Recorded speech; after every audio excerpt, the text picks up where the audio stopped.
को मेरा प्रणाम। विगत एपिसोड में हमने एक चर्चा की थी जिसके अंतर्गत सत्य के महत्व, सत्यनारायण व्रत कथा के बारे में जाना था, अर्थात सत्य का या सत्संग का कितना महत्व है। इस चर्चा को यदि हम देखें तो सुंदर कांड के अंतर्गत यदि दोहा नंबर 4 हम देखते हैं तो दोहा नंबर 4 के अंतर्गत प्रसंग आता है कि हनुमान जी जब लंका में प्रवेश करना चाहते हैं तो वो मच्छर के समान छोटा सा रूप धारण करके, और जब नगर द्वार में प्रवेश करना चाहते हैं तो लंका का पहरा दे रही जो लंकनी राक्षसी है वह उन्हें रोकती है और हनुमान जी का मुष्टिका प्रहार होता है।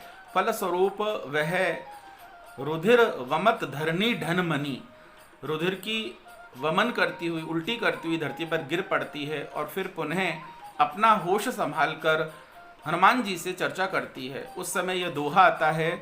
इस दोहे में कहा गया है, तात स्वर्ग अपवर्ग सुख धरई तुला एक अंग, तूलन ताहि सकल मिली जो सुख लव सतसंग। इस दोहे की व्याख्या यदि हम देखें तो इसमें कहा गया है कि हे हनुमान जी, जो व्यक्ति है वो सुख ढूंढना चाहता है या तो स्वर्ग की संपदाओं में, स्वार्गिक संपदाओं में जो स्वर्ग के समान सुख देता है उन संपदाओं में, या कई मुनिगण हैं जो सुख ढूंढते हैं मोक्ष के अंदर। यहाँ स्वर्ग माना गया है सुखदायक संपदाओं को और अपवर्ग माना गया है मोक्ष को। संसार में व्यक्ति की या तो सुखों को प्राप्त करने की अभिलाषाएं हैं या मोक्ष को प्राप्त करने की अभिलाषाएं हैं। लेकिन यदि हम इस दोहे में द्वितीय चरण में अर्थ देखते हैं तो वह कहता है कि तूल न ताहि सकल मिली जो सुख लव सतसंग। अब लव किसे कहते हैं? हमने अपनी आंख की पलक को नीचे गिराया और गिराने के बाद पुनः उठाया, तो ये जो समय लगा इस समय को हम बोलते हैं निमेष, अर्थात एक निमेष। एक निमेष समय का 1/3, 1/3 भाग जो है वो लव कहलाता है, अर्थात बहुत सूक्ष्म समय के लिए भी लव यानी बहुत सूक्ष्म समय, इतना सूक्ष्म समय कि पलक को गिराकर उठाने का जो 1/3 समय है उतना भी यदि हमने सत्य का संग किया है, उतना भी यदि हमने सच्चाई का संग किया है, सत्संग किया है, तो उस सत्संग का पलड़ा हमारे जीवन में बड़ा भारी है और उस पलड़े के सामने स्वर्ग और मोक्ष का पलड़ा है वह हल्का है। इसलिए यहाँ पर आ रहा है तूल न ताहि सकल मिली जो सुख लव सत्संग, अर्थात यदि तराजू के एक पलड़े के अंदर स्वर्ग और मोक्ष रख दिया जाए और स्वर्ग और मोक्ष के दूसरी ओर पलड़े के अंदर यदि हम केवल एक लव समय का सत्संग रखते हैं तो एक लव समय के सत्संग का पलड़ा भारी रहेगा, वह नीचे आएगा, और मोक्ष और स्वर्ग का पलड़ा उसके समक्ष हल्का रहेगा, वो ऊपर चला जाएगा। अर्थात एक लव समय के सत्संग की इतनी बड़ी महत्ता सुंदर कांड के अंतर्गत बताई गई है। इसलिए कहा गया है तूल न ताहि सकल मिली जो सुख लव सत्संग।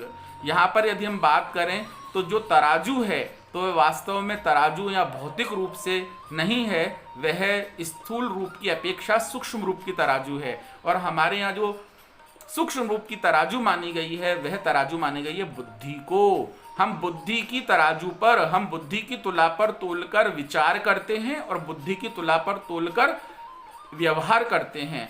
तो सुंदर कांड का ये दोहा कहता है, हे मनुष्यों, आप अपनी बुद्धि की तराजू और तुला पर तोलकर इस चीज का विचार कीजिए कि आप संसार के अंदर कितने संपदाओं को, कितने धन को, कितने सुख को, कितने स्वर्ग के समान संसाधनों को जुटाने के लिए जो समय लगा रहे हैं, उसमें लगाया गया समय और उससे प्राप्त सुख तथा कई ऋषि मुनिगण मोक्ष की प्राप्ति के लिए जो समय लगा रहे हैं, उन दोनों समय को जोड़ दिया जाए और उन दोनों के संसाधनों को जोड़ दिया जाए, दोनों के सुखों को जोड़ दिया जाए, तो भी वह पलड़ा हल्का ही रहेगा। भारी पलड़ा कब होता है? जब हम लोग सत्य का संग करते हैं, सत्य का संग करते हैं। तभी रामचरितमानस के सुंदर कांड के इस चौथे दोहे में कहा गया है, तात स्वर्ग अपवर्ग सुख धरई तुला इक अंग, अरे तूल न ताही सकल मिली जो सुख लव सतसंग।